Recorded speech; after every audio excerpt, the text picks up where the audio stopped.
Give us your first hot take rolling into the 2025 season. Yeah, I think hot takes can be very subjective, so take it for what it is. I think we'll stick to what I think I know. I think the Big 12 this year is going to be quote unquote boring. And I mean, I think the top of the league as far as preseason odds go, it's going to stay there. I know we've guessed a lot in the past that a team who's preseason ranked, 10th or below, at least one of those teams has made the conference title the last 2 or 3 years. I just don't know if I see that this year. I look at teams like BYU, Iowa State, Baylor, Arizona State, and I feel like Kansas State. Sorry. So those are like your five, where those are five teams who didn't grab more than 9 or 10 guys in the portal, return a ton, return all of their quarterbacks. And I just trust them and have all their coaches. Like, I know teams can be flipped pretty quickly with a bunch of portal additions and stuff like that, but one common denominator that feels pretty safe is a coach that's been around and a quarterback that's been around. And I think that's going to pay dividends for the Big 12 this year. So I don't really know if we're going to get a surprise team in the Big 12, a Cinderella team. Going off of that, guess who is the number one in odds to win the Big 12 this year? I mean, you would figure Arizona State, correct? It's probably not. It would not be. They're second. Number one would be Texas Tech. And that's where my other hot take is going to. I don't think that's a little portal. That's portal overhaul, right? It's a little hype over the portal overhaul. In a world where Joey McGuire needs to keep his job and they have the money to do it, they have basically pushed all their chips in and they said, okay, Joey, here it is. Here's everything you need. You got to go out and win now, or you have no excuses, or we'll move on to somebody that can make this work with the money that we have. And I just don't know if it's going to work. Now, will they be okay, win 7-8 games? Sure. It kind of reminds me of his best buddy, Dion. Like last year, Colorado was a good team, had a chance to make the Big 12 title game, but down the stretch, they crapped down their leg in Lawrence, or I guess in Kansas City against Kansas. It just feels like when you get so many guys in the spring and in the winter, and you're just putting so many new faces in, I think it's just hard. Football is a hard sport to build culture around. Look at Ole Miss last year. Really, really good team at their best, maybe the best team in college football. But guess what? The team lost to Kentucky at home, and then a couple of bad other losses along the way because honestly, the chemistry wasn't there, and I don't think the culture was there. And I know that's cliche to say, but I just don't see this Texas Tech experiment working out the way they think it's going to, in like winning 10 games and going straight to Dallas. I'm skeptical on it. I don't think it's going to work. I don't disagree. I think that is a fair place to put it because we've seen transfer classes with all the hype in the world not pan out for a lot of schools. And it just feels like Texas Tech is that team that both myself and a decent amount of the college football media world has been high on in the preseason. And then all of a sudden you look and their quarterback's injured and they lose a wide receiver or they lose a lineman. And all of a sudden they're a 6-7 win football team.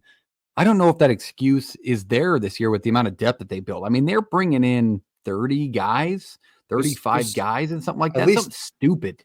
At least 20. The portal's good. You look at Ohio State, you look at Oregon. Those are teams that are bring in like 8, maybe 10 guys through the portal. But you don't get to the playoff by bringing 20, 25 guys in. I guess maybe unless you're Kurt Signetti in a one-time thing. We'll see how that keeps going. Maybe that might be my hot take next. But the odds show that it's more so not going to work in your favor rather than it is. All right. I like that one. I think that's not the hottest take I've ever heard, and I think you would get more people in agreement. It's definitely not cold, though, especially with them being the odds-on favorite now after their massive portal season. I'll give one that is a little bit more coaching-based, and obviously this is not something you ever hope for, and if you're, by God, hearing this, come on the show. But I truthfully think that if this season does not go correct for Luke Fickell, and I'm saying correct, I mean they need to win 8 games, I think Luke Fickell's getting booted out the door. And I know people have more They want to give him more time, right? It's only been 2 years. It just hasn't been like, but it's not even remotely close to the standard of Wisconsin football with the amount of things that he's tried to change. But I think if Luke Fickell does not get to 8 wins this season, he's getting fired. I think even 7-5, they're going to look somewhere else because you cannot compete within this conference as it's going forward in college football, winning 7 games. And I just don't see if they have a ceiling ever higher with that, with the scheme and system he's brought in. But with the transfers he's made and the injuries he's sustained and the depth issues and the scheme change, Wisconsin fans are pissed, and rightfully so. So I don't think, I think that's a fair place to put it. I mean, GA, we watched Nebraska beat up on them for the first time in a decade last year under Fickell. Why I don't think it is talked about enough. Luke Fickell is coaching for his job this year, and I think it's going to take 8 wins to get Wisconsin fans off of him. But they're not going to get there. No, I don't think I really don't think that's a crazy take, especially just in this day and age of college football. Fans are really quick to just pull the trigger on coaches getting fired, like we said, because you can get everybody right. They're like, oh, well, we don't have to wait another 4 years. Like, no, yes. Just go get them now. Yeah, that's the problem. Go get another guy now. You can get a new coach who can bring his team from somewhere else through the portal, and you can flip a team around again, like Cignetti. I think Cignetti might be coach's nightmare. Like his example might be a coach's nightmare now, just because like how many ADs and how many fan bases are now just going to point that example of, look what Indiana did. Indiana didn't win for years, and they bring in this guy who brings in his guys from JMU. If it can happen there, it can happen here.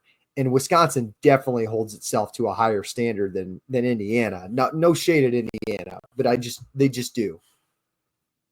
All right, Jake, give us another hot take. Give us another topic that the college football world's not thinking about. Okay, I pondered on this one. I don't know. Okay, we'll say this. I don't think the SEC or the Big Ten will get more than 3 teams into the playoff this year. I think they both could get 3, but I think neither conference will get 4 this year. And 12 being, that would probably imply 2 Big 12, 2 ACC, Notre Dame, and your G5. And then you have 3 from the SEC and 3 from the Big Ten. Now, even if the competitive balance was at an all-time high, and I think that this year, I have said it on this show many times, I think this year has the chance to be one of the more competitive seasons we've ever had. I agree. I don't know if I trust the committee to actually leave out a 4th SEC or Big Ten team, but if I wanted to go bold, and we're going bold tonight, I think that it possibly could be your Big Ten teams being Ohio State, Oregon, Penn State. You don't get an Indiana this year.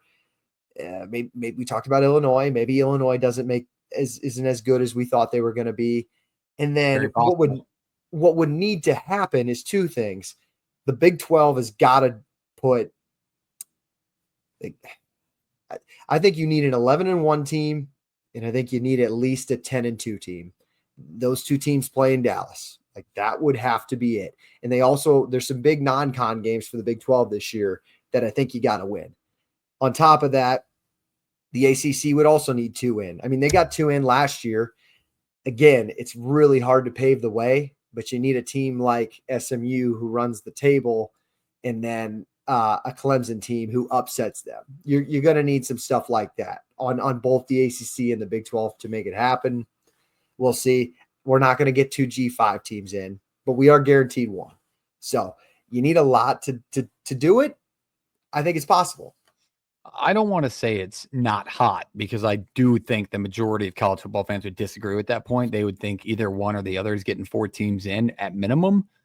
But the more I talk about this next season, and JP and I talked about it last week a lot, is I feel like these last few years of college football, we've had this clear-cut picture of, this team is absolutely loaded. It would take a lot for them to not make the national title game and probably win the son of a gun. Because you look back at the Georgias and last year's Ohio State, $30 million roster, Quinshaw Judkins, all the receivers. They bring in Will Howard, who's played 10 years of college football. Like, all of these factors went into us being like, man, it would be crazy if Ohio State doesn't win the national title. To me, there's not that team in my mind. Like, Yep. it could be LSU. It could be Oregon again. I mean, but Oregon has a question mark at quarterback. Like, there is not one team standing out to me.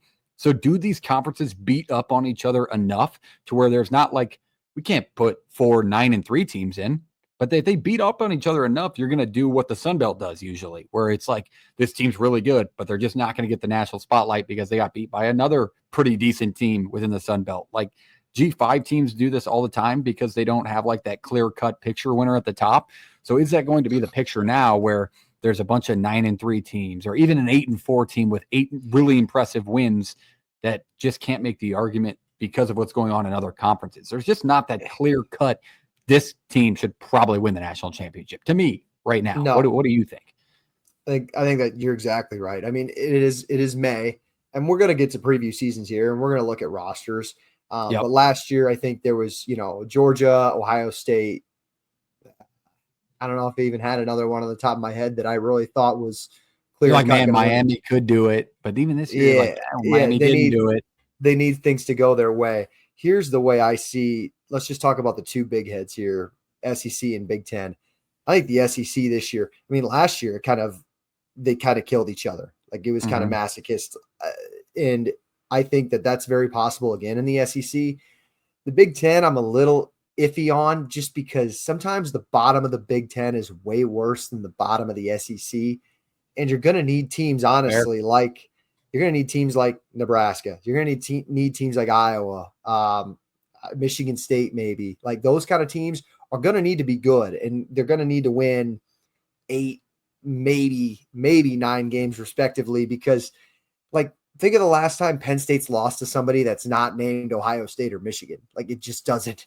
They don't lose to those kind of teams, and that's how you get your 4 Big Ten teams in, when Penn State runs the table, and then their only loss is Ohio State. And then Ohio State runs the table, and Oregon loses their only losses to Ohio State. Like, that's how it's tough to keep those 4 Big Ten teams out. But I think it's very easy for the SEC to keep each other out. It's just that there's 75% of college football fans who don't fully watch the sport think they should have 8 teams in because they all beat each other, even though the Big 12 basically does the same thing. Yeah, I like that point. I mean, you could roll on this topic all night with where college football is going to be. And I mean, what the committee looks like is a huge aspect of this. I know that they just added another Big Ten AD in Troy Dannon, Nebraska. He just joined the college football playoff committee. So the conversations in that room are going to be controlled by the people in it, right? So God knows where this will be at the end of the year. So good one there. I'll go to my next one. This one is a Big Ten targeted team, and it's unfortunate JP's not here for this episode, and I'm sure he'll chirp me next show for it. But I'm going to go out and boldly say that Kirk Ferentz gets the nice boot out of the door after this season. I truly believe it. Like a mutual parting of ways. Yes. Like, I think this is it for Kirk Ferentz. I really do. Because of the pieces he lost last year on defense. Like, this defense was outstanding again. They have the best defensive coordinator, or at least top 2, and it probably ain't 2, in Phil Parker and how consistent they've been. But with the amount of things they've lost and the way they handle the transfer portal, it just feels like Kirk is falling further and further behind the times, right? Like, I don't know if Kirk's going to be in that seat when Iowa takes the next step, especially now in this Big Ten. So when will Beth Getz move on? I feel like after this season and the turnover they've experienced with the massive players, like, there's no reason for me to think that the quarterback transfer they brought in, one of the better quarterbacks in the FCS, and Mark Glenkowski, is that Gronowski coming in, that he is going to be the difference maker. Because, to be honest with you, it's been a quarterback graveyard for the last 10 years. And it's not a place where quarterbacks go to excel their game. You're basically relying on a Caleb Johnson-less backfield and a wide receiver core that was not up throughout any of the portal season. So there's nothing on paper for me, especially even with Tim Lester's offense last year, that I was like, yep, that was the jump they needed. Like, it just feels stagnant, and they lost so many pieces. I think they're going to win 7 games, and the parting mutual of ways will happen. I just wonder, we obviously need JP to answer this question. And he would be pissed at me saying that, but maybe he would be like, I think that could still happen. I just wonder what the expectation is for Iowa this year. Like I genuinely am not sure what the expectation of the fan base is, because part of me thinks I think it is 7 or 8 wins. I don't think that this is a team they're super confident in. But maybe I'm wrong in saying that. That's why I think we need our expert back on the show to answer that question. But I don't think because it's like, what are the expectations, right? If the expectation is just to win 7 games, why wouldn't you keep Kirk around again next year if he goes 7-5? But if the expectation if it was kind of like last year to win 9, 10 games, easy schedule, then yeah, I think then the pressure is on for Kirk and seeing what his future is like and if it's best for Iowa football going forward.